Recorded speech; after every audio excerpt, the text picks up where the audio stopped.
মনা, তুই তাড়াতাড়ি করে খাবারগুলো খেয়ে নে, আমাকে আবার কাজে যেতে হবে। আমাকে হাঁটতে হাঁটতে কষ্ট করে স্কুলে যেতে হয়। আচ্ছা শোন, আমি মালিকের থেকে টাকা নিয়ে তোর জন্য একটা গাড়ি কিনে দেব, তুই চিন্তা করিস না। আমার আবার দেরি হয়ে যাচ্ছে, তুই খাবারটা খেয়ে নিস, আমি যাচ্ছি তাহলে। ঠিক আছে মা, যাও।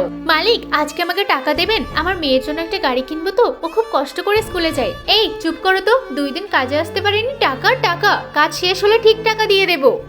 দেখ মনে, আমি তোর জন্য নতুন গাড়ি কিনে এনেছি।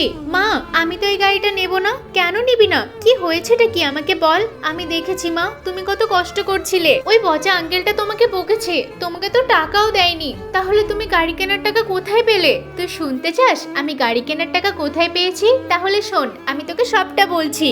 আমি মাটিতে কাজ করছিলাম, তখনই একটা হিরে পেয়েছি। সেই হিরেটা বিক্রি করে তোর জন্য আমি একটা সুন্দর গাড়ি এনেছি। মা, তাহলে তো এই গাড়িটা আমাকে নিতেই হবে। তুই এখন স্কুলে যা, তোর জন্য আমি সুন্দর একটা জামাও বানিয়ে দেবো।